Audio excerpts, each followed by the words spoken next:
évidemment, pas de souci. Si vous avez des questions, n'hésitez pas à poser des questions, évidemment. Alors attention, on est un petit peu nombreux, donc chacun son tour. Essayez aussi de désactiver votre micro quand vous ne prenez pas la parole, comme ça ne fait pas de bruit parasite. Hop, alors... Alors, je mets en plein écran.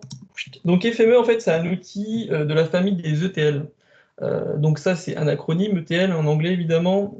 Ça veut dire Extract Transform Load. Et en gros, en français, ça veut dire extraire, transformer, charger.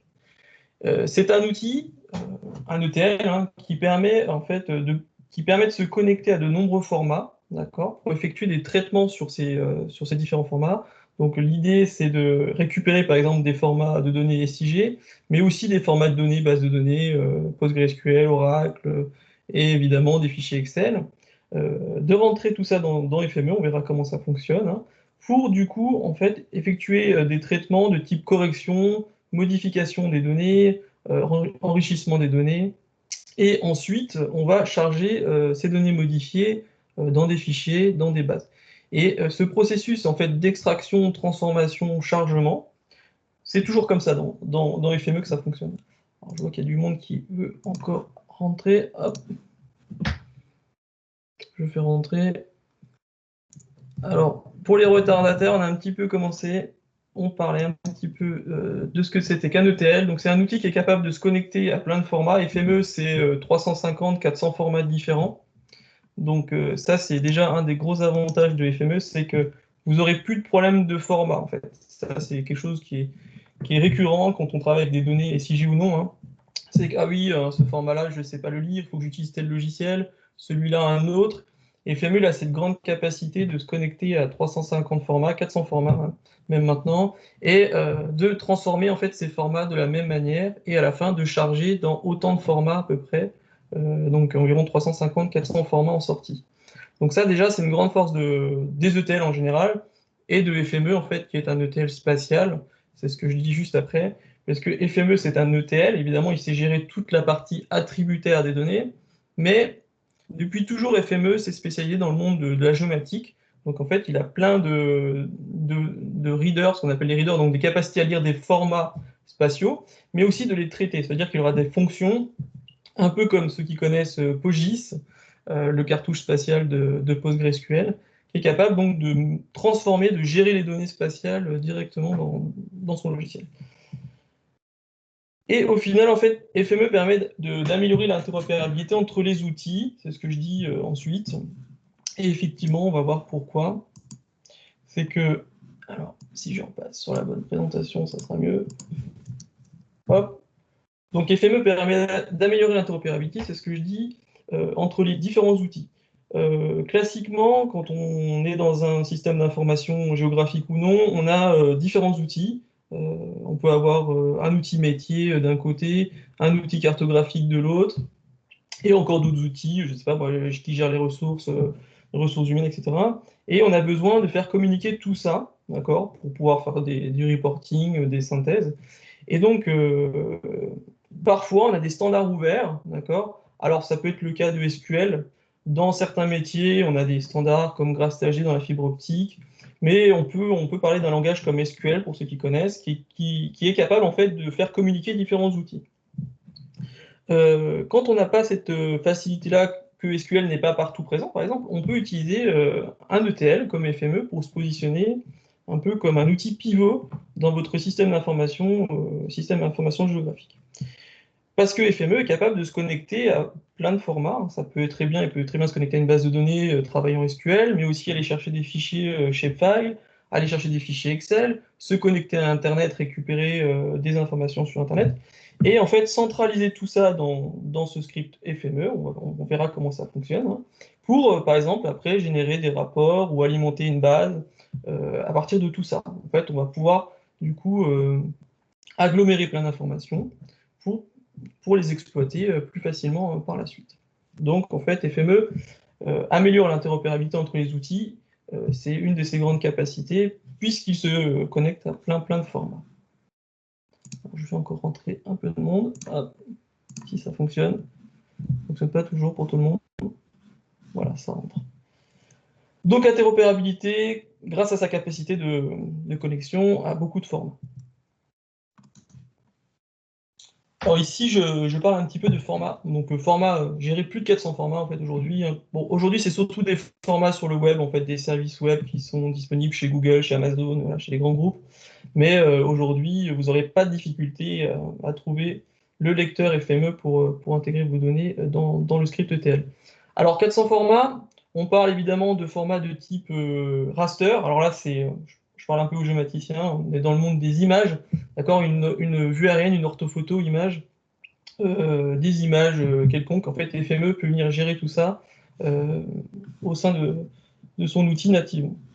Évidemment, ce qu'on va plutôt avoir tendance à gérer quand on est géomaticien, ça sera des vecteurs, donc en fait de la géométrie classique, hein, des points, des lignes, des polygones. On peut aussi gérer évidemment toute la partie attributaire. Hein. Bon, c'est vrai que FME, vu que c'est un hôtel spatial, je parle pas mal pour les géomaticiens, mais les géomaticiens gèrent aussi évidemment des bases de données attributaires, puisque les géométries, on y associe des attributs, et donc on a très souvent besoin de venir créer de nouveaux attributs, les renommer, nettoyer la valeur des attributs, par exemple les numéros de téléphone, on veut supprimer les points, les dates, on veut les gérer. Donc ça, évidemment, FME est très fort sur ces questions. Et en plus, il traite la partie géométrique. On se connecte à des services web. Donc, par exemple, on a une API qui nous fournit, je ne sais pas moi, les données du cadastre en ligne. On peut aller les récupérer directement en ligne. Ou alors interroger une API qui nous répond du texte et on traite tout ça dans FME. Et évidemment, les bases de données qui sont essentielles hein, dans le monde du SIG et pas que. On se connecte évidemment nativement à PostgreSQL, PostGIS, on peut se connecter à de l'Oracle, on peut se connecter à toutes ces bases de données, MySQL, etc., pour venir gérer ces informations dans FME. Au niveau des formats plus classiques, vous connaîtrez peut-être plutôt Esri Geodatabase, Shapefile, qui est encore très répandu. Voilà. Tous ces formats que vous manipulez au quotidien, FME les gère nativement, et vous verrez que c'est une grande satisfaction de ne plus avoir ce problème de format. On vient se connecter à différents formats, on va faire communiquer tout ça ensemble. On va créer ce qu'on appelle souvent une moulinette, qui permet du coup d'exploiter au mieux de nos données et de les charger dans nos différents systèmes d'information. Alors, au niveau des traitements que FME sait faire, évidemment, je vous ai parlé des traitements attributaires, mais vu c'est un hôtel spatial, on fait beaucoup de choses dans le monde du spatial. Donc, on va faire tout ce que fait des logiciels SIG et desktop, hein, découpage, fusion, agrégation, buffer, et j'en passe. Des jointures spatiales, évidemment, ça c'est une grande force du monde de la géomatique. On est capable de détecter les relations entre les objets grâce au recouvrement, par exemple. Si on souhaite détecter tous les points d'eau au sein de notre commune, et ben même si attributairement on ne sait pas le faire, avec une requête spatiale, on va faire dans FME, on va dire tous les points d'eau dans ma commune qui sont superposés, qui se superposent à mon polygone de commune, eh bien, sont associés à ma commune. D'accord? Donc ça, c'est quelque chose qu'on fait beaucoup dans le monde de la géomatique, et ça permet de gagner énormément de temps et de faire ce qu'on ne pouvait pas faire au niveau attributaire. Évidemment, on fait des jointures attributaires.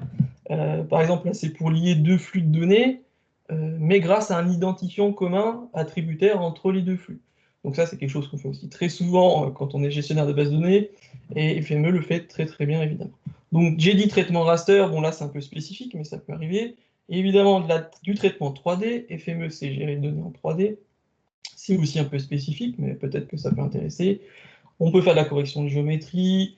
Quelque chose d'intéressant aussi, ceux qui récupèrent des données AutoCAD, voilà, qui ont besoin d'en faire des données SIG, FME fait ça très bien aussi.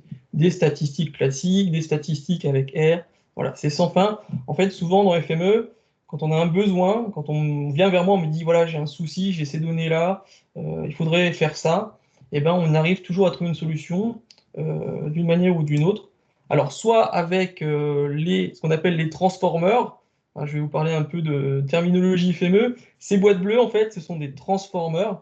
En fait, ces transformers, c'est des fonctions, d'accord? Il faut voir ça comme des fonctions. Et chaque transformer, en fait, fait une fonction particulière.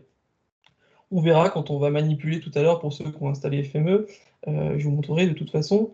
que ces transformers, en fait, on fait passer les flux de données dedans, et en les paramétrant, en fait, on viendra modifier soit les attributs, par exemple, soit la valeur des attributs. On ira aussi modifier la géométrie. Et donc ces transformers, en fait, dans FME, il y en a beaucoup. Il y en a presque 500 aujourd'hui. Alors, il ne faut pas prendre peur, ce que je dis souvent en formation, c'est qu'effectivement, il y en a 500. Donc, ça montre un peu le panel des capacités de l'outil. Mais en fait, avec une trentaine, les 30 les plus utilisés, c'est ce que je montre pendant la formation des 2 jours, eh bien, on fait 80-90% du job d'un géomaticien voilà, qui a géré pas mal de choses déjà. Donc, il ne faut pas prendre peur, une trentaine de fonctions, ça fait déjà énormément de choses. Donc, ce que je voulais dire ici, c'est que voilà, FME a 500 transformers, mais il a aussi des transformers qui lui permettent de se connecter à d'autres outils. Ça veut dire que si FME ne sait pas faire, et c'est pour ça aussi qu'on réussit toujours quasiment à répondre à un besoin, c'est parce qu'on est capable de se connecter à des choses à l'extérieur.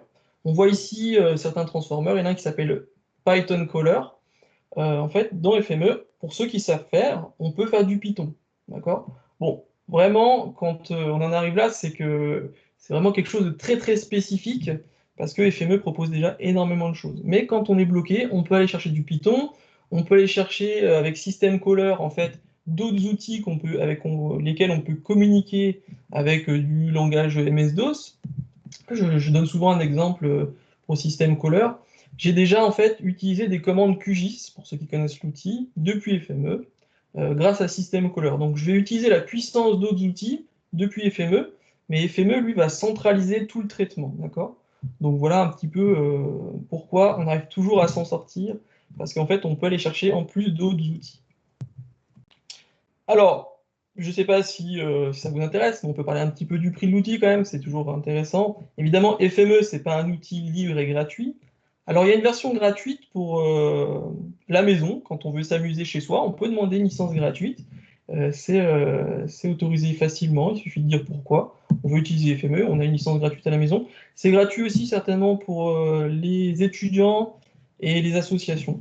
Sinon, dans le monde professionnel, ben, c'est payant. Alors, pour relativiser, ça coûte effectivement 2 000 € la version professionnelle, d'accord? Et avec celle-là, vous faites quasiment tout. Voilà, tous les transformers sont là. En fait, FME propose différentes versions, donc de plus en plus chères, évidemment. Pourquoi? Parce qu'en fait, il y a certains formats qui sont en fait payants, un peu plus chers encore. Notamment si on veut travailler avec les jeux database Esri, les vrais jeux database, et ben voilà, c'est 1 000 € plus cher. Et puis après, si on veut travailler avec Oracle Spatial, c'est encore beaucoup plus cher. Alors pourquoi c'est plus cher? C'est parce que ça demande du développement pour l'éditeur du logiciel. Je n'ai pas donné son nom, hein, c'est Safe Software. Safe Software, donc, qui sont basés à Vancouver au Canada. Et ça demande un développement supplémentaire, hein, en fait, parce que le format est compliqué. Et aussi parce que ces sociétés-là, Esri et Oracle et SmallWorld, demandent des royalties pour pouvoir exploiter en fait ces formats-là. Donc ça s'explique aussi par ce biais-là. En tout cas, ce qu'il faut retenir, c'est que la version à 2 000 €, a priori, répond à quasiment tous les besoins des géomaticiens classiques, sauf si vous avez la géodatabase Esri, la vraie, et puis de l'Oracle spatial. Ça peut arriver aussi, donc voilà, c'est plus cher, mais encore une fois, 2 000 €, ça fait énormément de choses euh, pour ce prix. Alors évidemment, si vous ne connaissez pas FME, vous vous dites, oh, c'est cher, mais en fait, vraiment, c'est incroyable ce que ça peut faire FME en termes de gestion de données et voilà, ça vous facilite la vie, même sur des petites choses au quotidien, en problème de format, je veux transformer en format, mais aussi voilà, pour faire des choses un peu plus compliquées en termes de gestion de données. Alors, FME Desktop, donc ça coûte 2 000 €, sauf si voilà, vous avez des versions spécifiques. Mais en fait, ce FME Desktop, il comprend 3 logiciels principaux. D'accord? Vous avez FME Workbench. D'accord? Ça va être l'outil qu'on va utiliser à 80-90% du temps. C'est l'outil qui permet de développer les scripts ETL. Donc on verra dans FME, les scripts ETL, en fait, c'est quelque chose qu'on voit de manière graphique, évidemment. Et ça, c'est vraiment super esthétique, super facile du coup à mettre en place, à comprendre le raisonnement qu'on souhaite mettre en œuvre pour réussir à traiter les données. Vous avez aussi un second outil qui s'appelle Data Inspector, qui est maintenant intégré dans FME Workbench. C'est ce qu'on appelle la visionneuse, d'accord, de FME. Donc, il sait lire tous les formats que FME sait gérer. Mais en fait, cet outil, c'est pas un QGIS, c'est pas un Esri, c'est en fait un outil qui permet de débugger, d'accord, et de valider le développement de votre FME Workbench. En gros, vous allez mettre des données, mettre un transformer, lancer le processus, et vous allez valider dans Data Inspector si votre processus reflète bien ce que vous attendiez de lui. Et de cette manière, en fait, vous allez faire des allers-retours entre la partie développement et l'inspection pour vous dire, ah là là, ça va pas, qu'est-ce qui va pas? Ok, c'est la partie géométrique qui ne fait pas ce que je veux, je corrige, je teste dans Workbench, je relance, je revisualise, et je valide et j'avance. En fait, on fonctionne par étapes, on met un transformer, on paramètre, on lance, on regarde, c'est bon, j'avance, c'est pas bon, j'avance pas. Pas la peine d'aller plus loin si déjà le premier transformer, il fait pas ce que vous voulez. Donc on va voir un petit peu comment on réfléchit dans FME pour réussir sa transformation. Je vous en parlerai un peu plus tard. Vous avez aussi Quick Translator, c'est un outil de transformation de format. Donc lui, il fait seulement en fait la transformation de format, mais ça peut être quelque chose de sympa, hein. Vous avez un shapefile, vous le voulez en GeoPackage, vous le voulez en tab, vous voulez ce que vous voulez. Et bien en fait, ça fait automatiquement la conversion de format. Donc ça, c'est un petit outil qui est sympa dans la suite FME Desktop. Donc quand vous achetez FME Desktop, vous avez ces trois outils qui sont installés. Alors là, je fais un petit focus sur FME Workbench parce que c'est vraiment l'outil qu'on va utiliser évidemment quand on est développeur FME tout le temps. Même pour des petites choses, voilà, en 4-5 minutes, on met des readers, donc des données sources, des petites boîtes jaunes, on verra comment on fait ça, des transformers, on lance, on écrit un fichier, et des fois en 4-5 minutes, eh ben, on a gagné une journée de boulot parce qu'on aurait dû faire ça à la main dans QGIS ou dans Excel, faire des copier-coller. Et donc ça, c'est une des grandes forces de FME. Donc ce que je voulais vous dire, c'est, voilà, ça c'est un script ETL dans FME, avec nos readers, nos transformers, et en fait, quand on est développeur FME, il faut en fait réfléchir un petit peu en termes d'algorithmie. Ça veut dire que vous avez en gros souvent une problématique, c'est très souvent, hein, on vous donne des données de assez mauvaise qualité souvent, et en fait vous devez en faire quelque chose à la sortie. Donc vous avez en fait, le problème c'est quoi? C'est que vous avez ces données-là en entrée, vous devez aller là-bas. En gros on vous dit, bah voilà, j'attends un fichier de points avec tel attribut, etc. Et en fait, dans votre cerveau, ce qu'il faut faire, c'est faire la réflexion de se dire quelles sont les étapes pour arriver à générer ce fichier. D'accord? Alors, quand on est débutant dans FME, on va décomposer au maximum les étapes. D'accord? On va dire dans un premier temps, par exemple, eh ben, tiens, je vais faire un buffer de 50 mètres. Ensuite, je vais faire une jointure spatiale. Je vais renommer les attributs. Je vais créer de nouveaux attributs. Et puis, je vais charger dans mon fichier.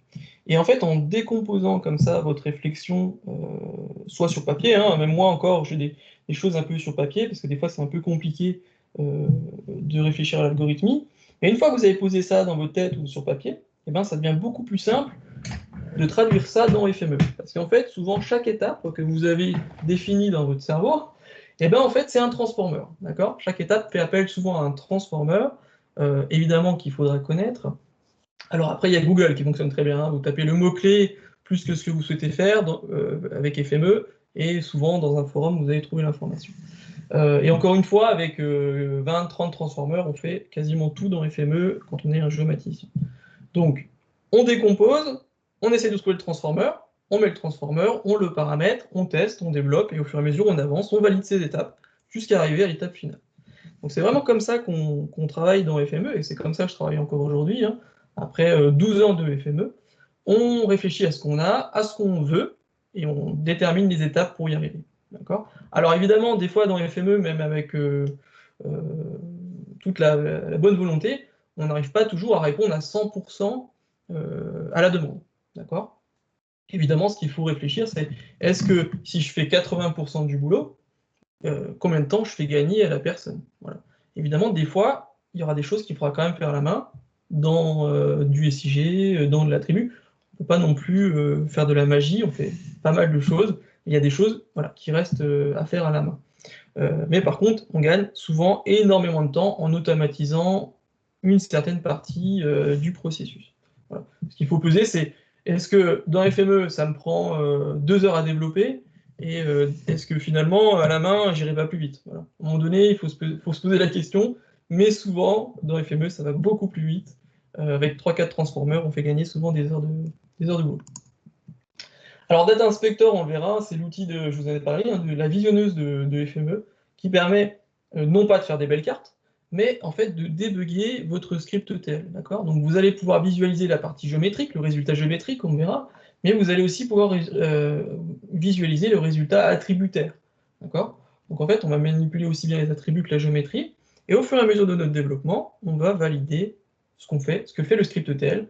En fait, on débug, hein, on est un petit peu dans un monde de développement, mais c'est un développement graphique, donc c'est quand même beaucoup plus accessible. Et puis Quick Translator, j'en ai parlé, voilà, l'outil qui permet de transformer de format et de reprojeter pour les géomaticiens, ceux qui connaissent le terme. Donc on peut changer la projection ici. Ça évite de faire un projet Workbench. Si c'est juste pour transformer le format, on utilise Quick Translator. Alors, on va un petit peu zoomer, hein, on va maintenant se focaliser vraiment sur FME Workbench. Et donc, on va un petit peu parler de terminologie et de logique. Donc, en fait, sur cette capture d'écran-là, c'est un script FME, d'accord? Et on voit bien la logique de l'ETL. Extract, transform, load, d'accord? Ça, c'est vraiment fondamental dans les ETL. On est toujours quasiment dans cette logique. Je vais me connecter à des formats, à des fichiers. C'est ce qu'on appelle dans FME des readers, d'accord? C'est des boîtes jaunes, en fait, qui partent de la gauche vers la droite, d'accord? Comme on voit dans la capture ici, on a 2 readers, voilà. Alors, dans FME, il y a 400 formats possibles en entrée, donc on peut mettre autant de readers qu'on veut, dans autant de formats qu'on le souhaite. C'est-à-dire qu'on pourra croiser un fichier Excel avec un fichier Shape, une table dans une base de données, on met tout ça dans un projet et on fait travailler tout ça ensemble. Il n'y a pas de limite. Ensuite, une fois qu'on a ajouté nos readers, nos données sources pour travailler, on va faire appel aux transformers. Ces transformers ont des noms en anglais. Ici, vous voyez, il y a tester. Tester, on le testera tout à l'heure, justement, ce qu'elle veut dire. C'est le transformer le plus utilisé dans le monde de FME, parce qu'il permet de filtrer les données. Donc, on fait appel à des transformers qu'on va connecter à notre flux. On voit visuellement, on a des flux, des petits câbles hein, qui se connectent entre les readers et les transformers. Et en fait, on va paramétrer nos transformers pour qu'ils fassent ce qu'on a envie qu'ils fassent. D'accord? Alors, c'est pas le tout de les connaître, du coup, il faut connaître le bon transformer, et après, il faut le paramétrer pour qu'il fasse le travail comme on souhaite. Alors, ce qui est intéressant aussi dans FME, c'est que, vu le nombre de transformers, vous mettez 2-3 développeurs sur le même projet, il n'y en a aucun qui fera la même chose.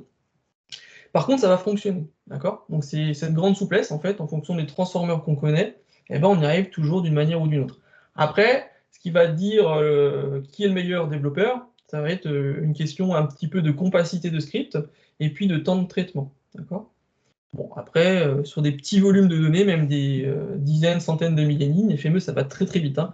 Quand on commence à réfléchir en optimisation, c'est qu'on est plutôt en millions de lignes de traitement. Voilà. Et donc, à la sortie, à droite, tout à droite, c'est la partie load, de chargement. On a ce qu'on appelle un writer. D'accord? C'est une boîte jaune, sauf qu'elle est dans l'autre sens. Vous voyez, le flux, il vient se connecter sur sa gauche, alors que le reader, lui, le flux, il part de sa droite. Donc ici, en fait, une fois après avoir fait le traitement avec les transformers, on va charger, d'accord, dans un fichier, dans une base de données, dans plusieurs fichiers, plusieurs bases de données. Il n'y a pas de limite aussi en termes de format et de nombre de writers, on en fait autant qu'on veut. Voilà. Donc ça, c'est vraiment fondamental, on est vraiment dans une logique ETL, donc on extrait, on transforme et on charge. Et chez eux, c'est toujours comme ça, classiquement, on travaille comme ça. Si on détaille un petit peu plus comment ça fonctionne, cette logique, donc ici j'ai pris une autre capture, un autre traitement, j'ai toujours un reader, d'accord? On peut visualiser les attributs avec la petite flèche ici, si on clique dessus, on verra, on voit les attributs de la couche, d'accord? Donc on est sur un reader. On peut aller dans ses propriétés en cliquant sur cette petite molette. Bon, pas grand-chose à faire en termes de propriétés dans un reader. Ensuite, on vient connecter donc, notre flux de traitement à notre premier transformer, ici, vous voyez. J'ai fait un transformer tester qui fait un test logique, on verra comment ça fonctionne, qui permet en fait de filtrer les données, de laisser passer que les données qui nous intéressent, ou alors de répartir dans différents flux les données qui nous intéressent. Donc ici on voit, on a un petit triangle vert de part et d'autre, on appelle ça des ports dans le FME. Alors il y a le port d'entrée, le port de sortie. Vous voyez ce transformer là, il a un port d'entrée et 2 ports de sortie. Il a un port de sortie ici qui s'appelle PAST, en fait c'est quand le test est vrai, les données vont passer ici, et en bas vous avez le port failed, quand le test est faux, et bien en fait toutes les données vont passer dans failed. Vous voyez ici qu'il y a aussi des codes couleurs, le port de sortie ici est jaune, ça veut dire qu'il n'est pas utilisé. C'est pas grave, hein, c'est possible. Hein. Mais en fait, FME, vous avez des petits codes couleurs qui vous, voilà, qui vous indiquent qu'il peut y avoir des choses soit en erreur, soit à vérifier pour être sûr que c'est bien ce que vous voulez faire. Donc le flux de traitement, on verra quand on lance le projet, en fait, visuellement, dans FME, on voit le nombre de données qui passent. D'accord ? On verra les données et on pourra les inspecter à chaque étape. Donc c'est ça, c'est une grande force de FME. En fait, on voit visuellement ce qui se passe en fonction de vos paramétrages et vous pouvez à chaque étape visualiser le traitement dans Data Inspector. On a aussi ici des annotations. Alors ça, c'est quelque chose que je recommande fortement. En fait, on documente un peu son script, d'accord, pour dire ce que je fais. Alors, il ne faut pas forcément mettre partout comme j'ai fait là, mais on va dire, voilà, par exemple, ici, je fais un test, je laisse passer que les codes IC, like 25%. Bon, c'est le département du Doubs. Et ça permet, en fait, voilà, quand on est vraiment concentré sur un projet, il ne faut pas hésiter à le documenter un peu, parce que quand on revient 2-3 mois après, on n'est plus forcément dedans, et c'est plus facile de revenir quand on a un petit peu documenté le script, et aussi on peut faire une documentation à côté, hein, dans un fichier texte, pour dire ce qu'on y faisait. Ça permet de reprendre le script plus facilement. Et donc tout à droite, un writer. Vous voyez ce writer, il a aussi des attributs, d'accord? Donc ça, c'est dans le flux de FME, on peut gérer, on peut créer des attributs, les renommer. Et on voit ici, du coup, les attributs qui sont en vert. Ça veut dire que dans le flux de FME, il y a des attributs qu'on le même nom et qu'on va donc alimenter ces attributs dans le writer, qui est un writer ici, tab. Et on voit ici, il y a un attribut en rouge. Alors, c'est pas une erreur, c'est juste que FME nous indique que cet attribut-là sera vide dans toutes les lignes. Alors du coup, pour ceux qui ont installé FME, je vous invite à lancer FME Workbench. Voilà, alors je ne sais pas lequel que vous installez, mais certainement la version 2020.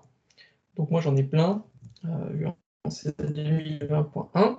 Donc on va lancer FME Workbench, parce que c'est vraiment ça qui est intéressant à découvrir. Hein.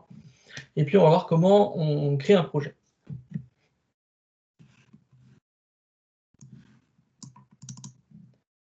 Je vous laisse 2-3 secondes pour lancer FME. Alors moi j'ai un PC qui est très rapide, donc des fois c'est un peu plus lent, c'est un gros logiciel quand même, donc il faut un PC un petit peu costaud, surtout quand on traite un peu de gros volumes de données. Bon, normalement, souvent les géomaticiens, les gestionnaires de bases de données ont des PC un peu plus costauds. C'est pas toujours vrai. J'ai déjà vu des gens qui avaient des PC pas trop puissants, mais même si c'est pas très puissant, ça fonctionne, mais plus lentement. Donc voilà, FME a besoin quand même d'un PC un peu véloce pour bien tourner, notamment en termes de RAM, et puis un SSD pour que ça puisse aller assez vite. Donc je ne sais pas si ceux qui avaient FME ont pu lancer le Workbench. Je ne sais pas s'il y a des gens qui ont Workbench dans l'assemblée.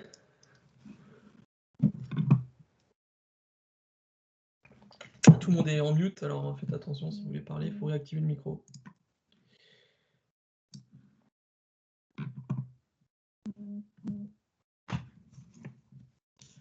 Donc je vais partir du principe que tout le monde a, ceux qui avaient FME Workbench, on peut le lancer. Très bien. Et donc en fait, on va partir sur un projet. Alors la base de la base dans FME, c'est savoir en fait ajouter une donnée source, d'accord? Parce que pour travailler, FME, en fait, il a besoin de données. Donc on va lancer Workbench et puis on va partir. Ici, vous avez plusieurs façons de lancer le projet, soit un new, soit un generate, soit un open. Donc open, c'est ouvrir un projet existant. On va partir en mode guerrier, nous on va partir en mode tout blanc. Comme ça, je fais new, d'accord? Et on va apprendre comment ajouter un reader dans FME. C'est la base. Sans données, FME il ne fonctionne pas. Ça ne sert à rien, FME sans données, il ne peut rien faire. Donc je vous avais envoyé un lien pour télécharger un zip des communes de Bourgogne-Franche-Comté. Si vous avez ça sous le coude, alors vous pouvez le dézipper, avec un clic droit on dézippe, mais aussi FME il sait lire des zips, d'accord? FME il sait lire des zips, il sait lire des set zips, des rares, et il sait écrire dans des zips. Donc ça c'est sympa parce que souvent le problème notamment des shapefiles, c'est qu'il y a plein de fichiers associés et on en perd toujours un. Et bien en fait on peut tout zipper, FME il dézippe et ça fonctionne très bien. Donc je vais vous montrer comment on ajoute un reader. Alors dans FME il y a 3 ou 4 façons d'ajouter un reader. Moi, celle que j'aime bien, entre autres, c'est de me positionner en fait dans le dossier où j'ai mon fichier à intégrer. Là, par exemple, c'est des shapefiles. Hein. On voit ici, hein, j'ai communo.smbfc.shape. Alors, dans le shapefile, c'est le point shape hein, qui nous intéresse. Et ben, il y a une façon de faire qui est toute simple dans FME. Pour ajouter un reader, et ben, je prends le shape et je fais un glisser-déposer dans le projet. D'accord. Et automatiquement, FME, là, il n'est pas content. Je ne sais pas s'il a eu. Voilà, j'ai planté mon navigateur. Je vais redémarrer. Hop.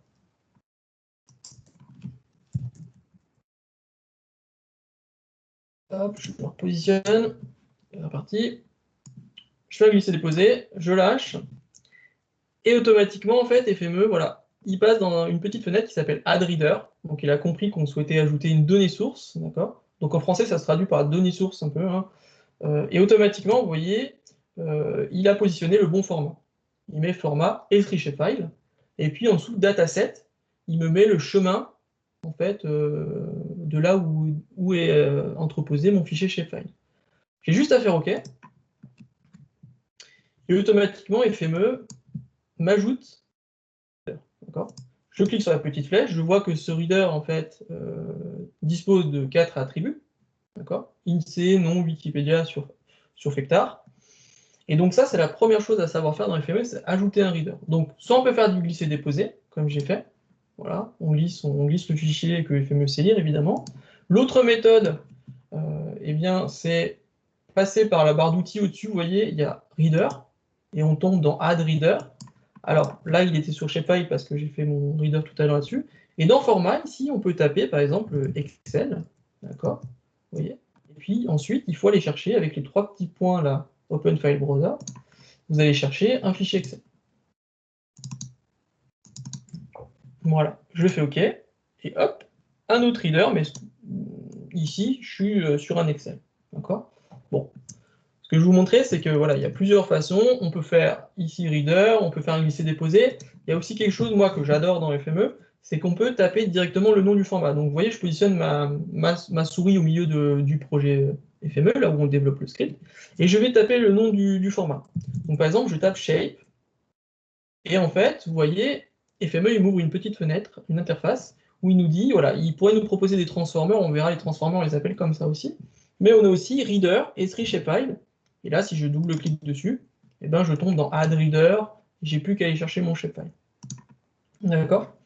Alors évidemment, on peut aller chercher un fichier, on peut aller chercher un dossier, automatiquement il va scanner le dossier, et il va ajouter tous les readers du dossier. Donc essayez de votre côté d'ajouter un reader. Alors vous pouvez essayer de le glisser-déposer, il n'y a pas de souci, c'est très bien. Moi j'aime bien cette méthode qui fonctionne bien, qui est vraiment pratique, qui est rapide. Hop, automatiquement, il y a le reader. D'accord. Donc pour ceux qui essaient de manipuler, si vous avez réussi d'ajouter un reader, par une manière ou une autre, ça revient au même. Après, ce qu'on peut faire, ce qui peut être intéressant quand on développe dans FME, et c'est toujours comme ça, hein, c'est que en fait, il faut bien comprendre la donnée source. C'est-à-dire que, vu que le problème c'est, j'ai ces données, je veux aller dans ces données-là, enfin je veux générer ces données-là, il faut comprendre la donnée source, d'accord? Il faut comprendre sa qualité, il faut comprendre les attributs qui sont dedans, est-ce qu'il y aura des choses à corriger, voilà. La projection, quand on est dans le monde de la géométrie. Donc ça, c'est des paramètres qui sont à prendre en compte. Donc, ce qui est intéressant de faire, en fait, c'est de runner, de lancer le projet. Alors ici, ça ne va rien faire, hein, ça va juste lire les données. Alors, il y a plusieurs façons de faire, hein. Soit je clique sur le transformer et je fais le petit triangle, là, qui permet de lancer. Soit je fais le grand run, en haut, là, dans la barre d'outils. Voilà, ça nous ouvre une petite fenêtre qui nous dit, c'est le fichier là que je vais lancer. On fait run. Et FME va lire le fichier. Voilà. D'accord. Et depuis FME 2018-2019, en fait, on a, vous voyez en bas, quelque chose qui s'est affiché une fois que j'ai lancé le projet. C'est ce qu'on appelle Visual Preview, mais en fait, c'est Data Inspector, dont je vous en ai parlé, hein, la visionneuse, qui est intégrée maintenant dans FME Workbench. Avant, c'était pas intégré, on n'arrêtait pas de faire des allers-retours entre les deux outils, parce qu'il ouvrait l'outil, en fait, dans une autre fenêtre.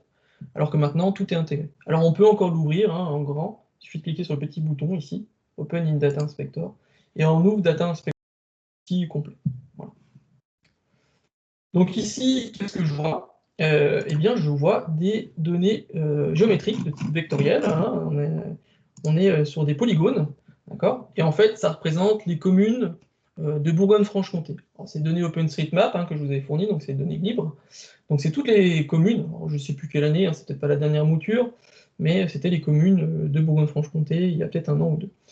Donc on voit, ce qui se passe, c'est que FME Donc on a ajouté un reader, on a lancé le projet, il a lu les données, d'accord? Et vous voyez une petite loupe là. Donc cette petite loupe, en fait, permet de voir les données aussi bien vectorielles que attributaires, d'accord? On voit donc ici les 4 attributs, INSEE, nom, Wikipédia sur Vector, et ça nous permet de voir que voilà, tout est bien, semble bien écrit. On peut faire des petites recherches ici, voilà. Il y a pas mal de petits outils qui permettent de regarder, en fait, de comprendre la donnée, d'accord? Il faut vraiment comprendre la donnée pour pouvoir faire ce qu'on en veut, d'accord? Pour pouvoir arriver là où on veut aller. Donc ici, j'ai ajouté mes communes, d'accord? Première étape, bon, c'est un projet simple, j'ai qu'un seul reader, j'ai mes communes de Bourgogne-Franche-Comté, avec 4 attributs qu'on a vus, qui semblent bien remplis, qui semblent de qualité. La géométrie semble de qualité aussi, voilà, ça a l'air plutôt propre. Et tout en bas, on voit aussi, alors je ne sais pas si c'est le cas chez vous, la projection. Quand on est dans le monde géomatique, hein, on a souvent ces problématiques de projection. Ici, on est en Lambert 93, donc c'est la projection classique nationale en France. C'est des mètres. Voilà, on voit des XY, c'est des mètres. Et donc tout semble bien se passer. J'ai donc ajouté ça, et maintenant, autre étape dans FME, quand on débute, c'est savoir ajouter un writer. Donc c'est l'inverse, d'accord? C'est un reader, c'est données sources, et un writer, en français, on traduit ça par des données destination. C'est ce qu'on souhaite générer, d'accord? Et dans l'exercice que j'avais proposé, alors on va un petit peu quitter la présentation pour faire ça un peu plus sympa, on faisait un writer en tab, mais on peut faire par exemple un truc sympa, on peut faire un writer en KML pour Google Earth, mais évidemment on pourrait faire du PostGIS, on peut faire tout ce que FME sait faire. Alors pour faire un writer, 2 méthodes, alors le glisser-déposer ne va pas fonctionner, parce qu'on est plutôt dans l'autre sens, on veut créer quelque chose. Alors vous avez l'icône writer au-dessus, à côté du reader, hein, ici, et là, il nous dit, il faut bien faire attention, on est bien dans Add Writer, on n'est pas dans Add Reader, sinon on fait l'inverse. Et là, on choisit le format. Allez, je vais me faire plaisir, je vais faire un Google KML. D'accord? Donc je me positionne dans le bon format. Ensuite, il nous demande toujours, à peu près souvent, c'est où est-ce que je positionne le fichier. D'accord? Donc là, je vais aller sur le bureau, je vais créer un dossier qui s'appelle présentation. Hop, et puis je vais l'appeler ici. Le fichier, je vais l'appeler commune BFC. Alors vous voyez, hein, automatiquement, ça fera un point KML. Pour ceux qui connaissent le format, c'est le format Google Earth. Alors pour le lire, bah, vous pourrez le lire dans FME Data Inspector ou alors, plus sympa, dans Google Earth. Donc ici, donc, je dis, voilà, mon fichier va s'appeler commune bfc.kml. Donc ça, c'est le deuxième paramétrage. D'accord? Où est-ce que j'entrepose mon fichier? Ici, on voit, il y a un petit bouton pour zipper. Hein. Si on fait ça, bah, ça va zipper la sortie. Et puis après, autre chose intéressante dans FME, ici, tout en bas, c'est ce qu'ils appellent le Feature Type Definition. Alors, j'ai pas dit, mais on peut le franciser, FME, d'accord? Pour ceux qui n'aiment pas trop l'anglais. Donc là, en gros, il nous demande, OK, tu veux créer un KML, mais quelle est la structure, quels sont les attributs que tu souhaites associer à ce KML, d'accord? Alors, il y a plusieurs façons, il y a une petite liste déroulante. Par défaut, il est sur Copy from Reader. Ça veut dire qu'il va récupérer en fait la structure, les attributs du reader. D'accord? Donc ça pourrait le faire. Hein. Si on veut conserver les 4 attributs, on fait ça. Automatiquement, il va prendre ces attributs. Moi, ce que j'aime bien, ce que je conseille souvent, c'est de travailler plutôt en automatique. D'accord? Ça veut dire que en fait, FME, il va détecter automatiquement les attributs qui sont créés dans le flux, ou qui viennent du flux, et automatiquement, il va les mettre dans le writer. D'accord? Et quand on souhaite un peu affiner, après on passe en manuel, on pourra voir ça tout à l'heure.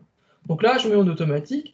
Donc pour récapituler, donc format Google Earth, Google KML, je vais le stocker à cet endroit, je l'appelle comme je veux, et dans le Feature Type Definition, je me mets en automatique. Je fais OK. Il m'ouvre une fenêtre en fait pour demander un paramètre qui ici, le Feature Type Name, en fait, c'est le nom de la couche. On voit ça un peu comme une table, d'accord? Bon, je vais l'appeler commune. Hop. Et je fais OK. Et là, il m'a créé une boîte, alors qui n'a pas d'attribut parce que je suis en mode automatique, mais en fait, c'est notre writer Google KML qui est ici. Ce qui reste à faire pour que ça fonctionne, c'est connecter en fait le reader au writer. Et donc ça, il y a plusieurs façons. Hein. Ce qu'on utilise très souvent, c'est j'attrape ce qu'on appelle, ce qu'on a dit tout à l'heure, un port de sortie, et puis je tire comme ça le flux et je le connecte. D'accord? Et vous voyez automatiquement, si je clique sur la petite flèche, ici, il a récupéré les attributs du reader, la donnée source, automatiquement. Parce que je suis en mode automatique, d'accord? Donc voilà, dans User ici, je vais dans les paramètres, ici on voit bien que je suis en automatique. Et là, si je lance le projet, pour de bon, une fois que tout est connecté, je fais run, je run. Et bien, donc, FME, qu'est-ce qu'il va faire? Il va aller lire le shapefile des communes. On voit ici, il y a 3709 lignes, 3709 communes, et il va intégrer ça dans un writer KML.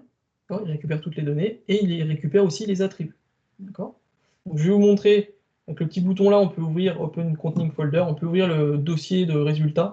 D'accord? Voilà. Et on voit ici que j'ai eu un fichier qui a été créé à 10h45, hein, c'est pas des mensonges, qui s'appelle communebfc.kml. Ici, je fais double-clic et qu'on a Google Earth. Et là, on va charger les communes de Bourgogne-Franche-Comté dans Google Earth et avec les attributs associés. On va voir quand on clique sur la commune. Alors ça, faut que ça charge un peu, ça fait 50 mégas, mais ça va s'afficher. Alors évidemment, FME, il a fait une reprojection pour ceux qui connaissent le terme, parce que Google Earth, en fait, il n'est pas en l'envers 93. Hein. Il est en Mercator, un truc comme ça. Là, je vais changer un peu la couleur du KML. Alors, dans FME, on pourrait utiliser un transformer qui permet de styliser les KML. Hein. Il s'appelle KML Styler. Mais voilà. Là, c'est juste un petit peu en brut pour vous montrer. Voilà. Donc là, j'ai les communes sur Google Earth. Et quand je clique sur un polygone, eh bien, je récupère les 4 attributs qui ont été automatiquement récupérés par FME. D'accord?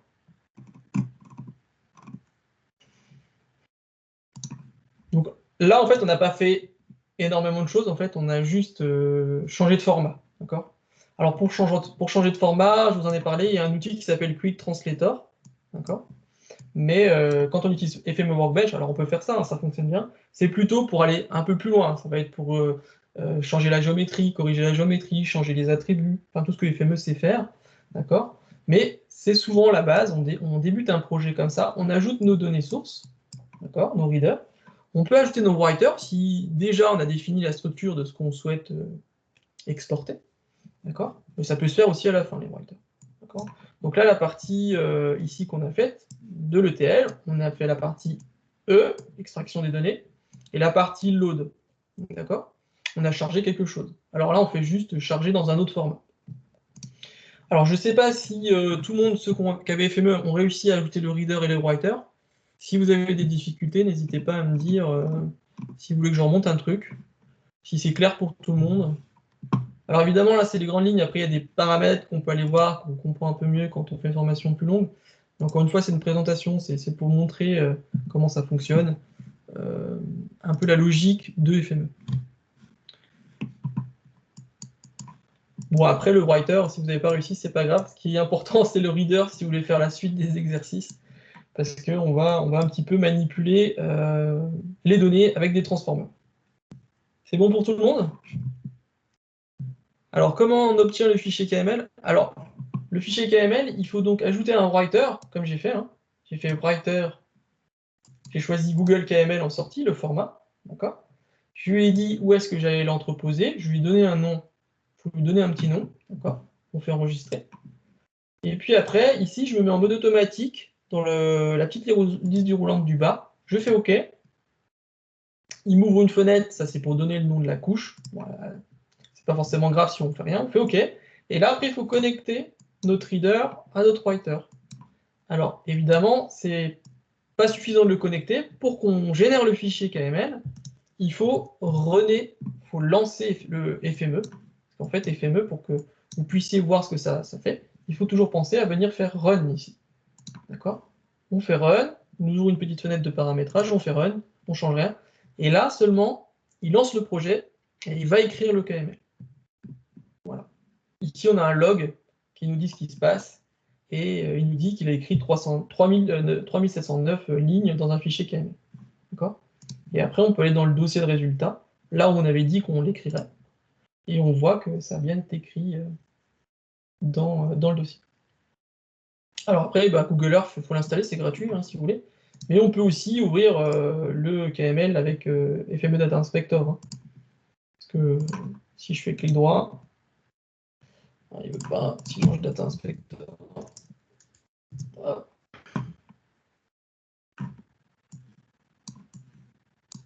Voilà, il reconnaît automatiquement que c'est du KML, je lance. Alors évidemment, vous n'aurez pas le côté 3D, le globe de Google Info. Mais FME Data Inspector, c'est évidemment lire du KML.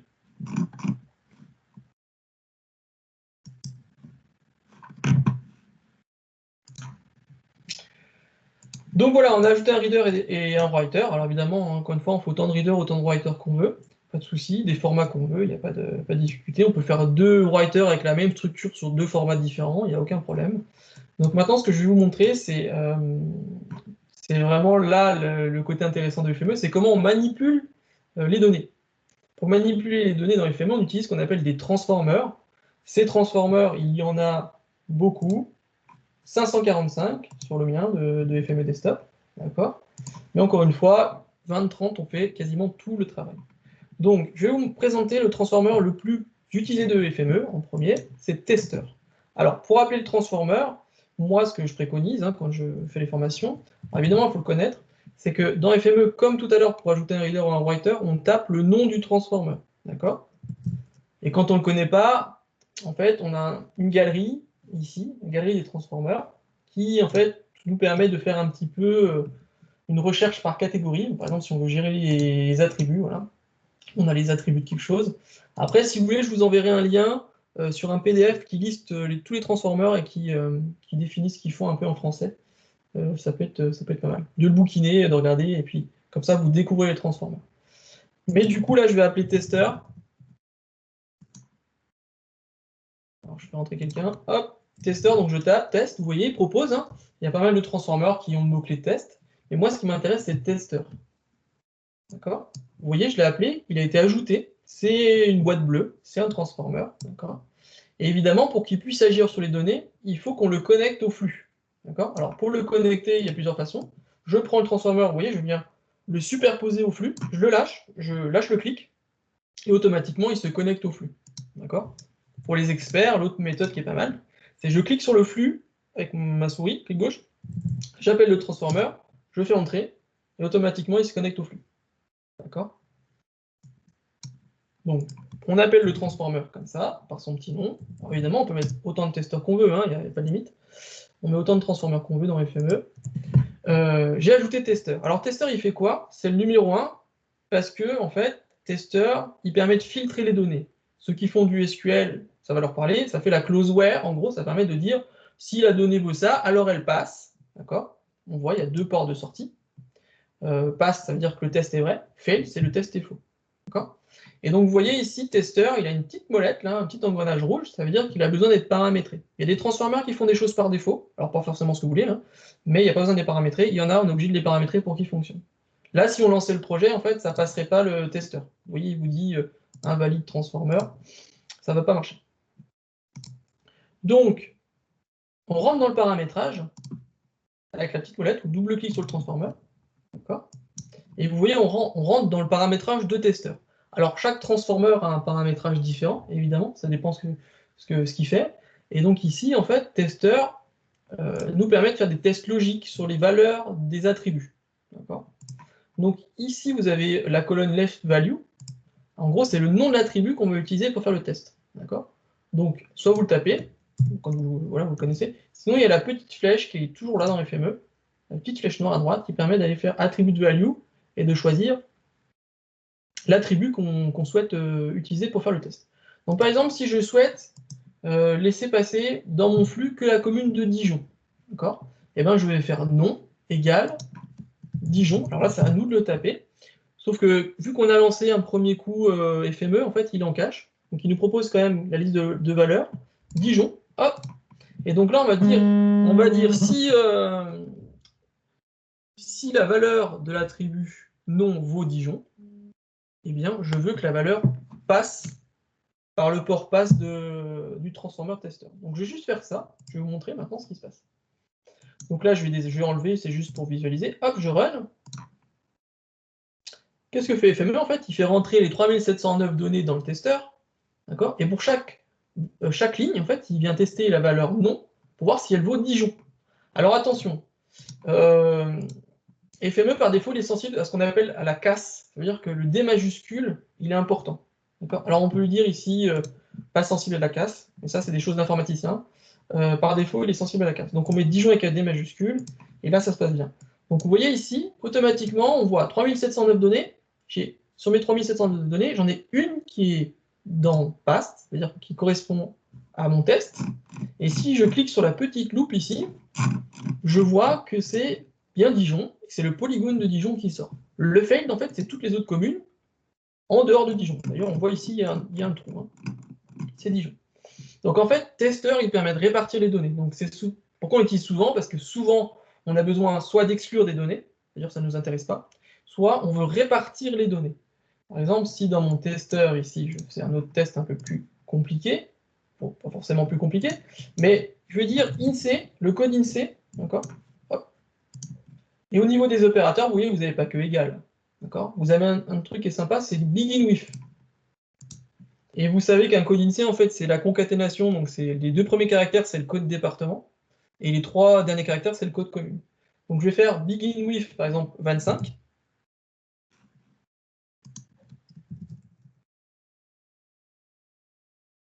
Je vais faire begin with 25, et du coup, ce qu'il va faire FME, c'est qu'il va regarder sur les codes INSEE tous ceux qui commencent par 25. D'accord? Et vous voyez le port pass, là,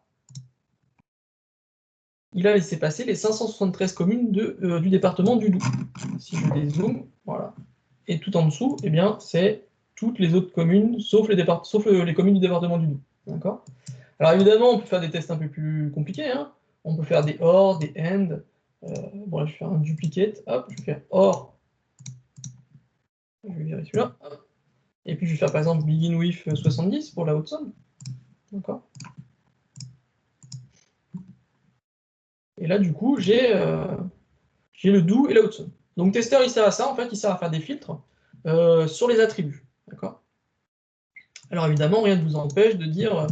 voilà, là, je fais un copier-coller. Moi, j'ai l'habitude. Hein. Je fais CTRL-C. J'ai cliqué sur le transformer, je fais CTRL-C, puis CTRL-V. Et du coup, ça me fait le même testeur. D'accord?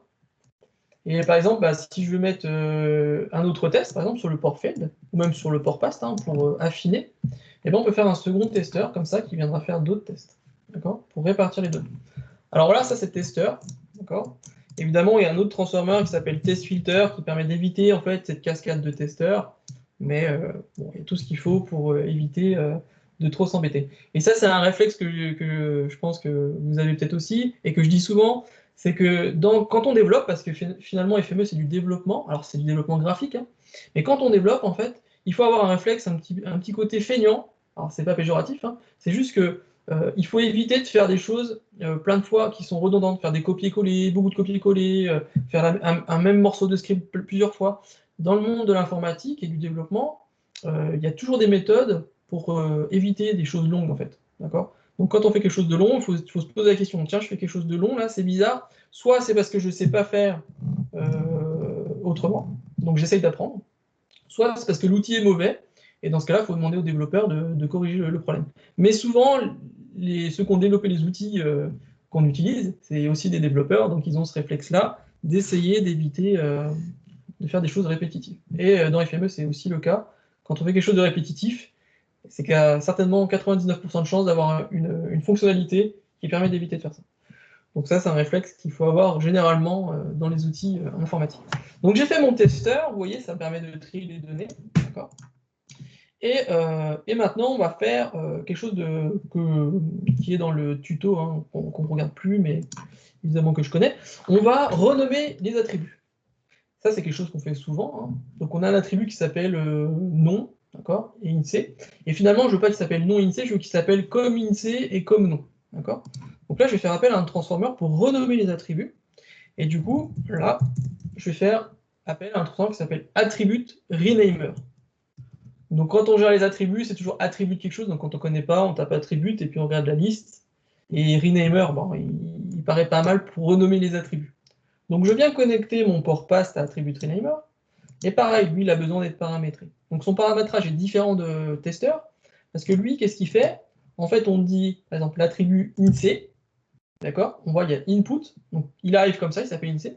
Et en output, il va s'appeler comme INSEE. Donc là, c'est à nous de taper hein, comment on veut le renommer. Et pareil sur l'attribut en dessous, qui s'appelle nom, je vais l'appeler comme hop, nom. D'accord? Donc là, en fait, on a on a agi sur ce qu'on appelle la structure des données. On a renommé les attributs. D'accord? Hop, je fais OK. Et en sortie, ici, si je regarde, de mon attribut TreeNamer, eh ben, l'attribut nom, il s'appelle maintenant comme nom, et INSEE, il s'appelle comme INSEE. D'accord? Et si je le connecte à mon writer, automatiquement, il est... Ah, on me dit que le partage d'écran est figé.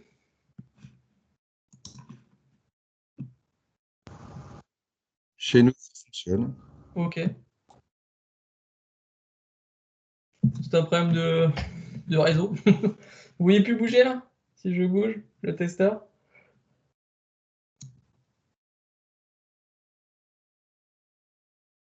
Je peux essayer de repartager. C'est bon a priori, ouais. On me dit que ça semble pas mal.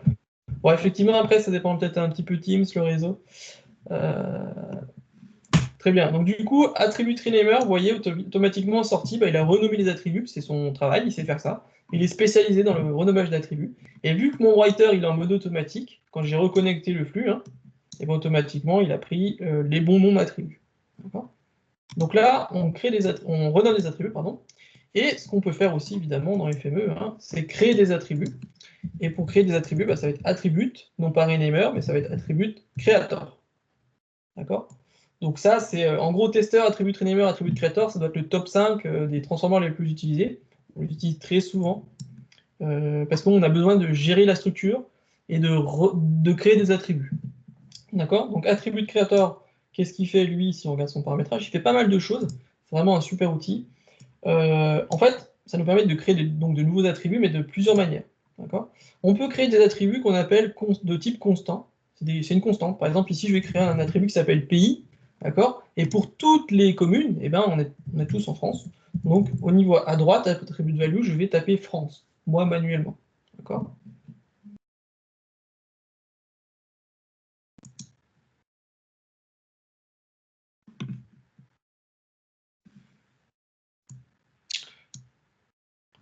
Donc, je vais essayer d'aller peut-être un peu plus doucement. Il y en a qui disent que ça met un peu de temps au niveau pour voir la capture. Donc, je disais, je suis dans attribut de creator. Donc, dans attribut de creator, il y a deux colonnes. New attribute. Donc là, on tape le nom d'un nouvel attribut à la main. Hein. Et sa valeur à droite, ici, je vais faire un attribut de type constant. Donc en fait, je veux avoir un nouvel attribut qui s'appelle pays. Et pour chaque ligne de toutes mes communes, eh ben, ça va prendre France. D'accord?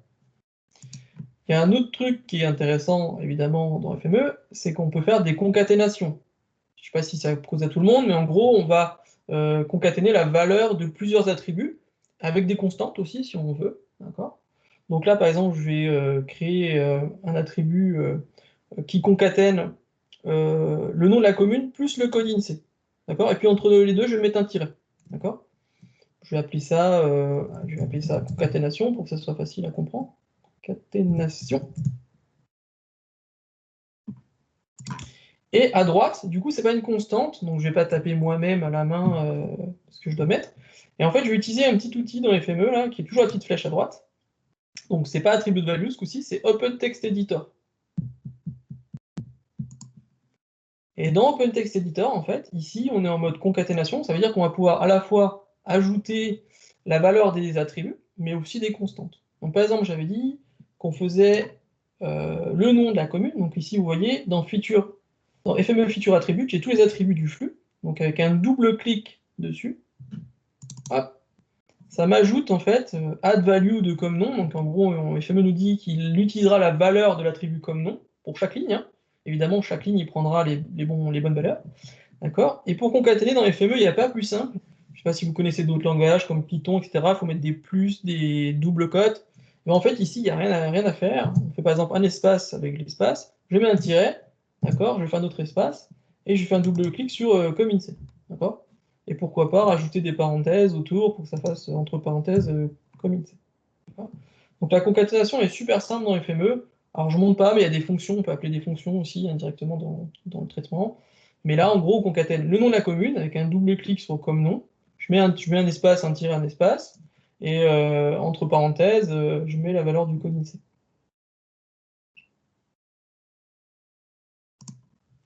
Tac, et vous voyez, bon, bah, en fait, il fait add value de comme nom, tiret, voilà, il montre ce qu'il qui met en route. Alors là, si je fais OK, et que je run ici jusqu'à Attribute Creator, alors vous voyez, hein, depuis FME 2018-2019, on peut runner, c'est le cache. Alors, évidemment, c'est compliqué de tout dire en 1h30, mais ici, on peut lui dire de runner jusqu'ici, d'accord? Ça permet du coup de voir ce qui se passe. Donc là, on a juste fait des actions sur la partie attributaire. Alors, on avait renommé tout à l'heure, mais là, on a créé des attributs. Donc si je clique, alors il faut runner, hein, évidemment, je vous ai montré run, ou alors il faut tout runner avec le gros run, hein, pas de souci. Une fois qu'on a runné, on a la petite loupe, et de l'attribut créateur, ici, on peut voir ce qui s'est passé. On a, du coup, créé un attribut qui s'appelle pays, qui prend toujours France, je vous avais dit, c'est une constante. Et on a aussi l'attribut concaténation, qui a créé une concaténation de la valeur du nom de la commune. Ici, on voit bien, comme nom, c'est Sauvigny-les-Pêmes. Un espace, un tiret, un espace, entre parenthèses, la valeur du code INSEE, 70 480. Et il a fait ça pour toutes les lignes. D'accord? Donc là, on a fait une concaténation pour l'ensemble des lignes du flux. Voilà. On a créé une concaténation. Donc là, c'est ce qu'on appelle une valeur de type string, hein, c'est juste une concaténation. Mais on peut faire aussi dans FME, dans Attribute Creator, si on y retourne dedans, hein, avec un double clic ou si on clique sur la molette, des mathématiques. D'accord? Donc je crée un nouvel attribut qui s'appelle, je vais l'appeler un truc un peu plus sympa, surf mètre carré. D'accord?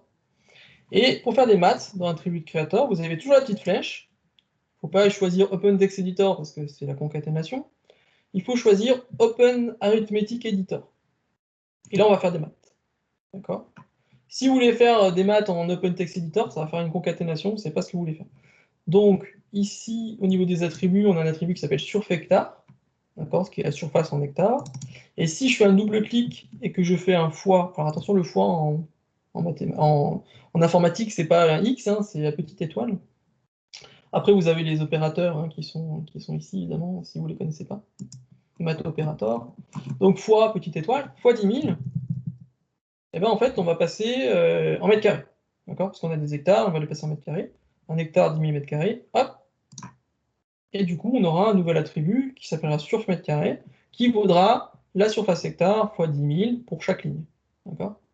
Alors évidemment, on peut la calculer dans FME1, la surface. Si on ne l'a pas, il y a un transformer qui calcule ça à partir d'un polygone, on calculera sa géométrie, sa surface. Mais là, on l'avait au niveau attributaire, donc on le gère au niveau attributaire. Et vous voyez ici, ça fait une petite calculette. Ça nous dit bien qu'on fait des maths. D'accord?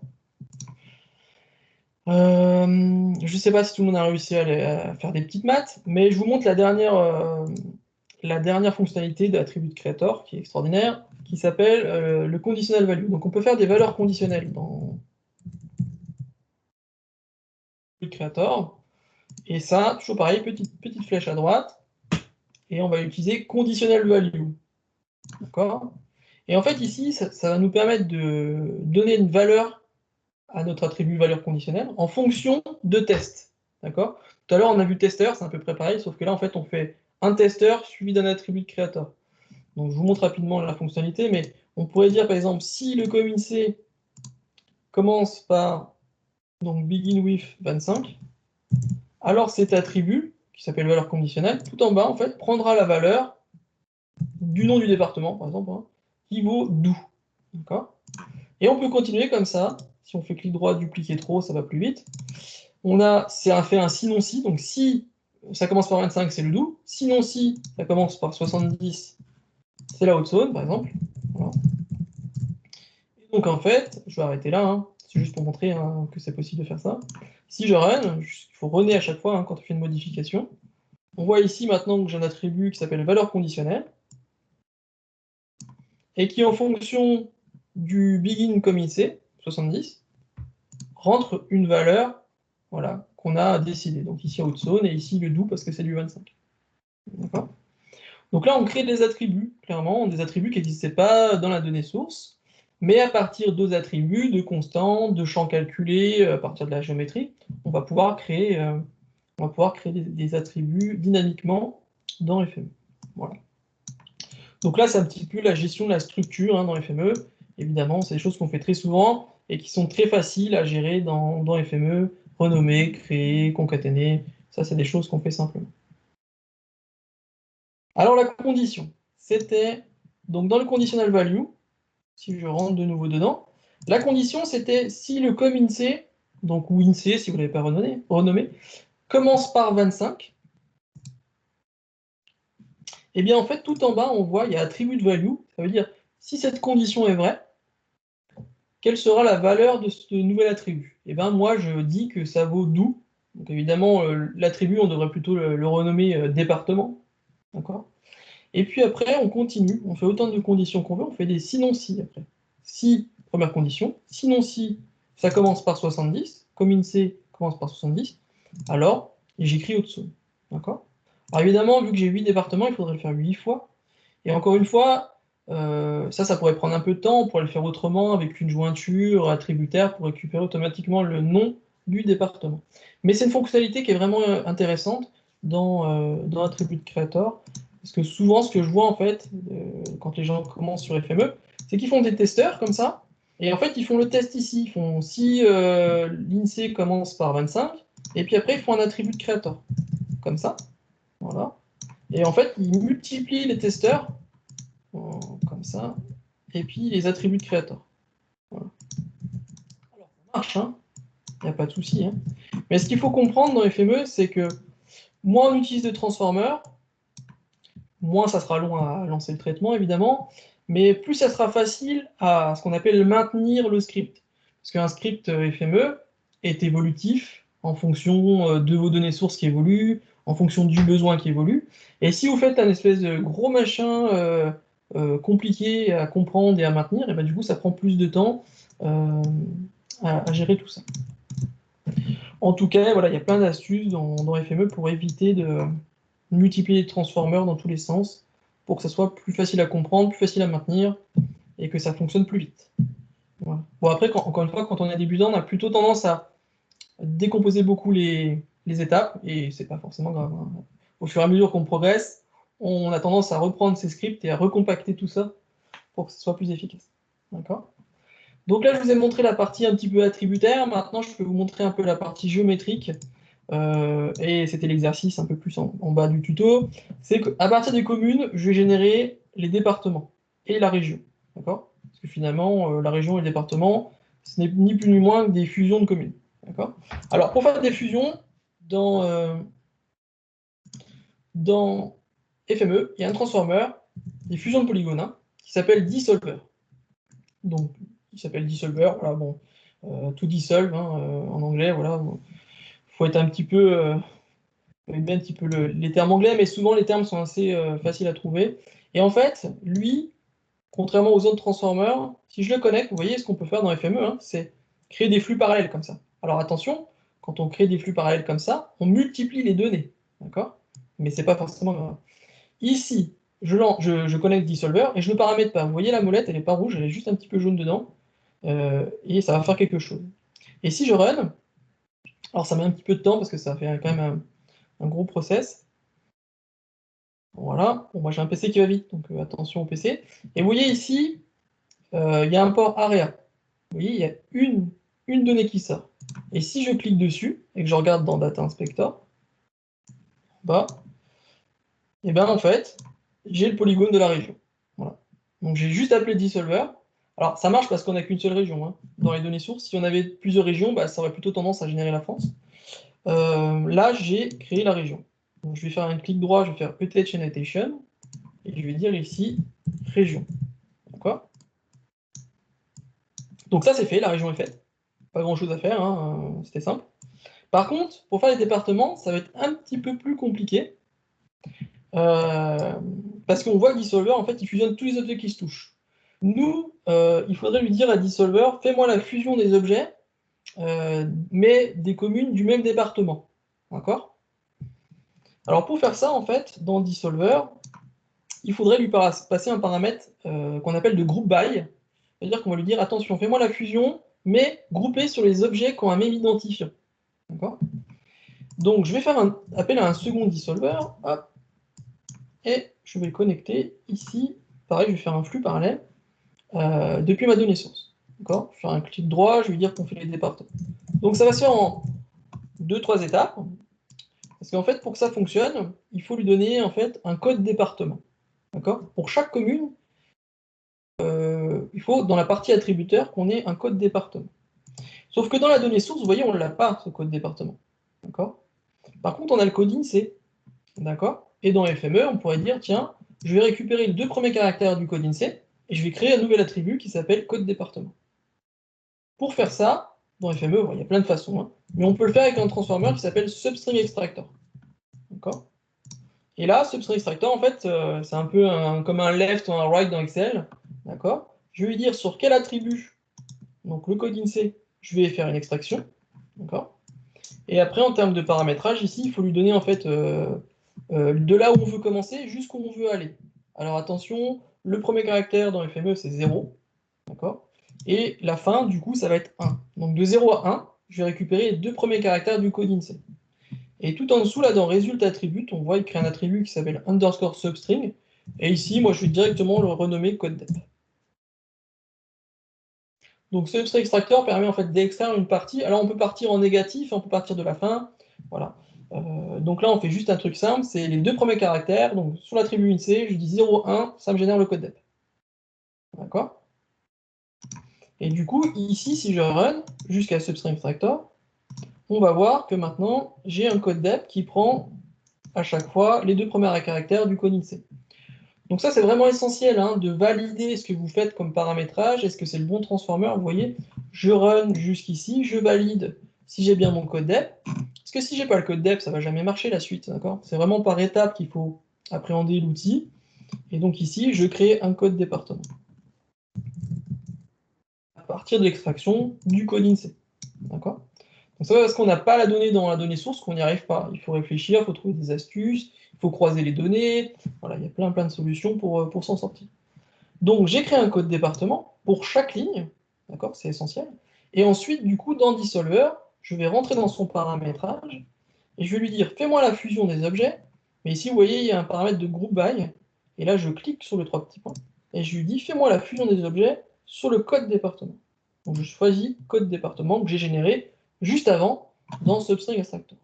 D'accord? Alors il y a possibilité ici de garder des sommes, enfin de faire des sommes, etc. Vu qu'on fait une fusion, on peut lui demander de sommer par exemple la surface hectare. Voilà, ça je ne vous montre pas, mais il y a plein de choses. Là, c'est juste le paramétrage important à faire pour lui demander de créer des départements. Donc là, si je lance de nouveau le projet, alors avec le gros run, le run ici, hein, et ben en fait, qu'est-ce qu'il fait? Il fait donc la fusion. Alors, je vais juste regarder ici les 11. D'accord, la fusion des objets, mais par code département. Ce qui fait qu'on se retrouve avec des polygones qui ressemblent plutôt pas mal à des départements de Bourgogne-Franche-Comté. D'accord? Donc je vous laisse lancer si vous êtes arrivé jusque-là. Donc ce qu'il faut dire, c'est que ce transformer-là est un peu particulier dans FME. On a des transformers classiques, d'accord, comme tester, qui fait en fait, pour chaque valeur, en fait, fait la fonctionnalité. D'accord? Dissolver, c'est un transformer de regroupement. En fait, qu'est-ce qu'il fait? Lui, il attend que toutes les données rentrent dedans avant de travailler. Parce que du coup, quand on lui donne un paramètre de group by, il ne faut pas qu'il le fasse un par un. Il faut qu'il attende qu'il y ait bien toutes les données de rentrée. Et après, bah, du coup, ah tiens, on m'a demandé de fusionner toutes les communes du même département. Bah, là, je fais le travail. D'accord? Donc c'est un transformer de regroupement. Et c'est pour ça qu'il a une clause de group by pour faire des fonctionnalités sympas comme ça. Donc j'ai créé mon code département. Je lui ai dit de fusionner, grouper sur le code dep. Sauf qu'on a un souci encore. C'est embêtant, mais c'est comme ça. Vous voyez ici, ça sort 11 données. Sauf qu'en Bourgogne-Franche-Comté, on a 8 départements. Alors pourquoi ça sort 11 données? C'est parce qu'en fait, en Bourgogne-Franche-Comté, on a des départements un peu pénibles. C'est qu'ils ont des morceaux de communes qui sont à l'extérieur de leur polygone. Vous voyez ici, c'est la Côte d'Or, le gros polygone que je sélectionne. Et juste en dessous, là, c'est une commune de la Côte d'Or. D'accord? Et en fait, on voit bien, elle est éloignée du polygone principal. D'accord? Donc Dissolver, il n'a pas pu fusionner ce polygone. Pourquoi? Parce qu'il ne touchait pas en fait le reste des polygones de Côte d'Or. Et dans le Jura, on a 2 morceaux aussi comme ça qui sont à l'extérieur. D'accord? Et par contre, nous, en tant que géomaticien gestionnaire de base, des objets départements en Bourgogne-Franche-Comté, il n'y en a pas 11, mais il y en a 8. D'accord? Donc en fait, ça c'est une particularité du monde diagrammatique aussi. On va faire ce qu'on appelle des multi-objets, d'accord? Et pour faire des multi-objets dans FME, on appelle un transformer qui s'appelle agrégator, d'accord? Et agrégator, c'est aussi un transformer de regroupement. Si on ne lui dit rien, il va regrouper tous les objets en un seul, un multi-objet de tout ce qui va rentrer, d'accord?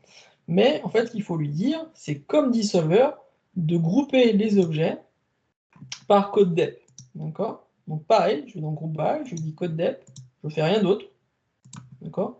Je lance, et là on va passer de 11 à 8, d'accord? Parce que du coup, il a regroupé les objets d'un même département, même s'ils étaient éloignés. Alors il ne les a pas regroupés, il n'a pas fait une fusion, hein, il a fait une agrégation.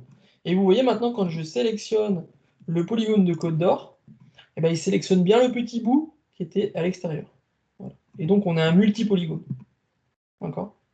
Voilà. Donc c'est une particularité de la géomatique, mais c'est des choses qu'on fait assez souvent. C'est un peu comme si on avait une île, en fait. D'accord? La Côte d'Or a une île, en fait, à l'extérieur de son territoire principal. Donc voilà un petit peu, pour faire une petite démo en géographie, hein. En gros, en un transformer, on a fait la région, en trois autres, on a fait les départements, d'accord? Et évidemment, ici, vu qu'on n'a pas le nom des départements, on pourrait faire un attribut de créateur sur la valeur conditionnelle, comme je vous ai montré tout à l'heure. Si le code dev vaut 25, alors l'attribut vaut do, etc., etc.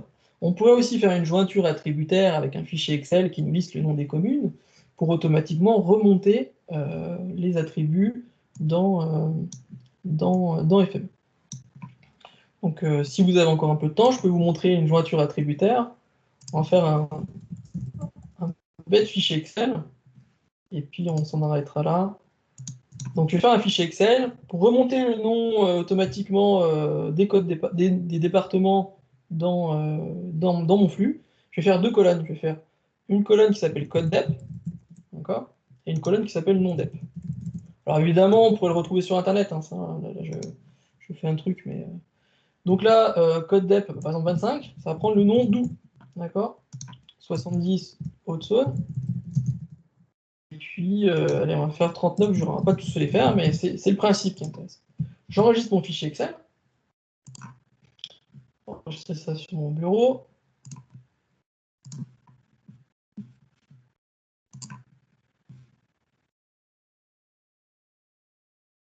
Voilà. Je vais l'ajouter en tant que reader de mon projet FME, d'accord, parce que j'en ai besoin en tant que donnée source. Donc, je vais me positionner sur mon bureau. Ce sera plus simple. Là, je vais chercher mon classeur. Je vais le passer là. Voilà. Je le prends, je le glisse. Je fais OK. Donc j'ai un nouveau reader, un Excel ce coup-ci, qui contient code dep, non dep. Hein. Si je run, on verra bien qu'il va bien récupérer les infos. Alors il n'y a que 3 départements, donc ça n'a marché que sur 3. Hein.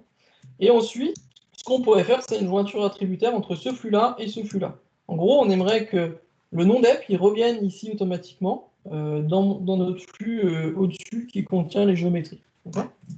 Pour faire ça dans FME, il y a un transformer qui s'appelle, il y en a même deux, il y en a un qui s'appelle Feature Merger, d'accord, qui lui a deux ports d'entrée, vous voyez.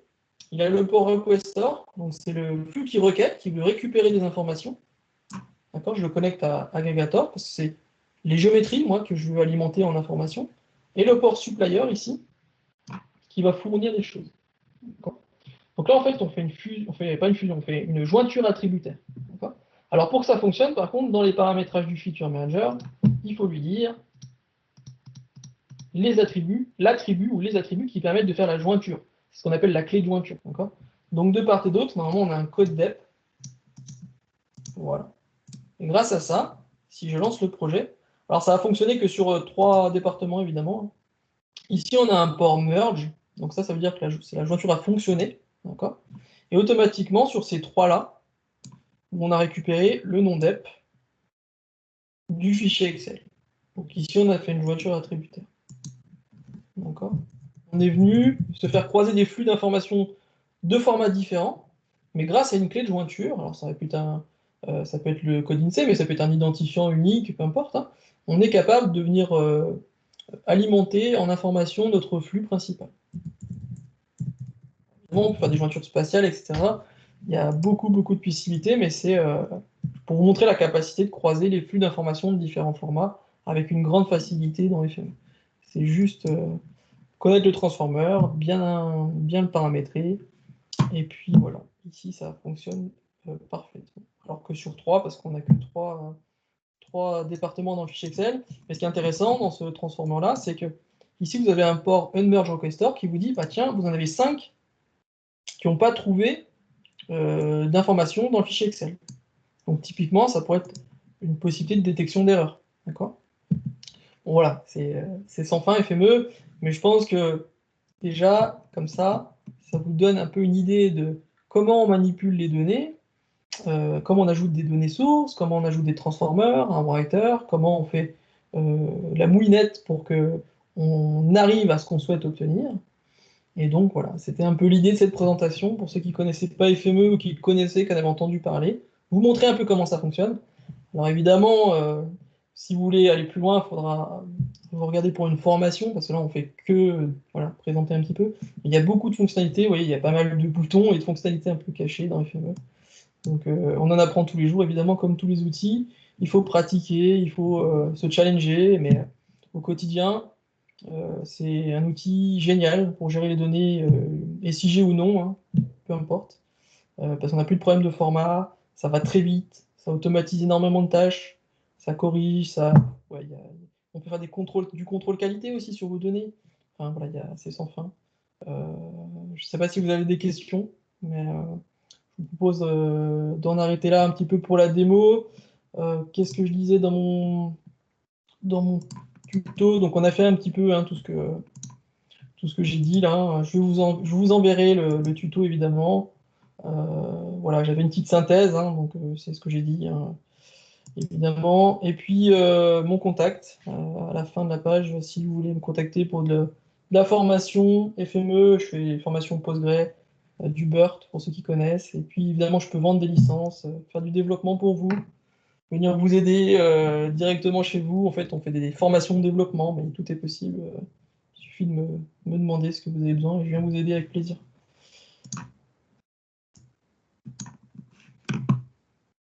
Alors, pour voir le fond de plan dans le prévisualisateur graphique, effectivement, moi j'ai un petit fond de plan, c'est un petit fond de plan un peu de streetmap.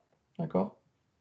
Alors, on peut le faire, ça sera peut-être plus simple de passer par le menu Tools en haut là-haut. D'accord? FME Option. Et puis dans les différents menus, ici, vous avez tout en bas Background Map. D'accord? Alors moi j'en ai déjà un, mais il suffit de faire un petit plus là.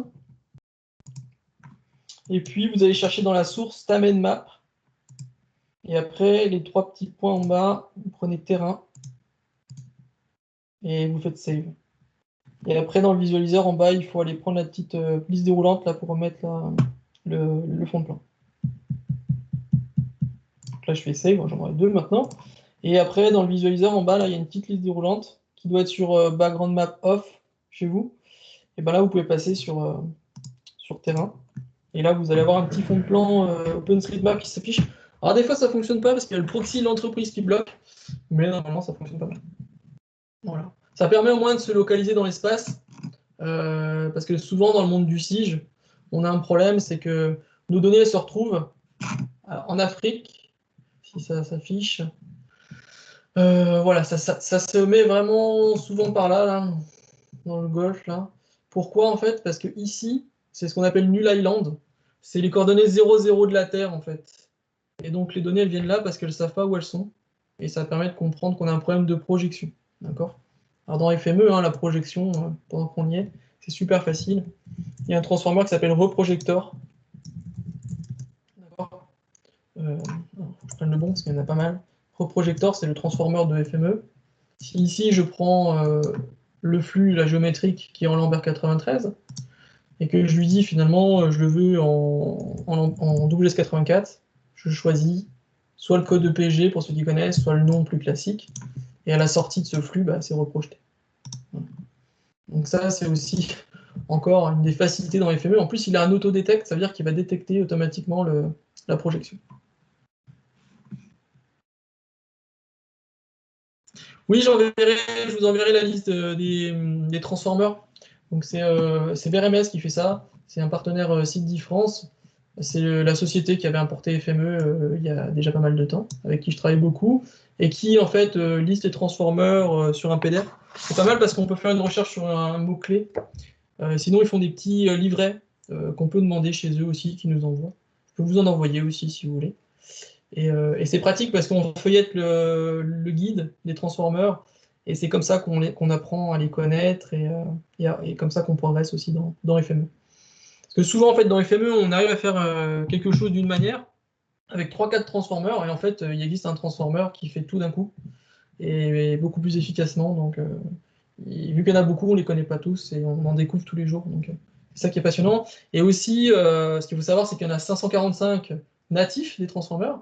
Mais vous en avez aussi plus de 500 qui sont développés par la communauté FME. Donc il y a une grosse communauté internationale. Et les gens, en fait, développent des choses. Alors, soit des transformers existants, bien paramétrés, tout ça, puis ils proposent un transformer personnalisé. Et on le télécharge et ça fait tout seul, efficacement. Voilà, et qui font du code Python, puis qui proposent des choses que FME ne fait pas.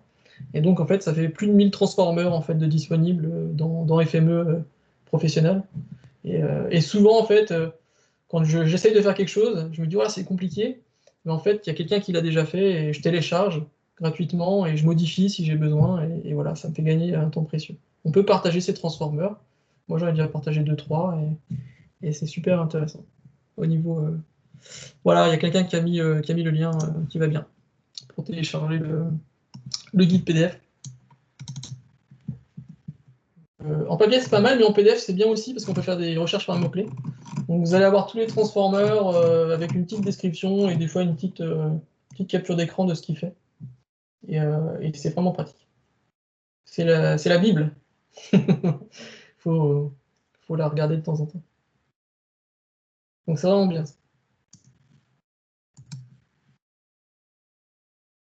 Voilà, je ne sais pas si vous avez des questions, n'hésitez pas à prendre la parole, à faire. Je peux vous poser. Alors, j'enverrai. Alors, il y a eu pas mal du monde du SDIS parce que ça a été redirigé par le SEM10, mais j'enverrai un mail qui sera redirigé chez vous avec la présentation. Et donc, vous avez le lien là. Et voilà. Si vous avez des questions sur FME, des besoins de formation, de licence, n'hésitez pas à me contacter. Ça sera avec plaisir que j'y répondrai.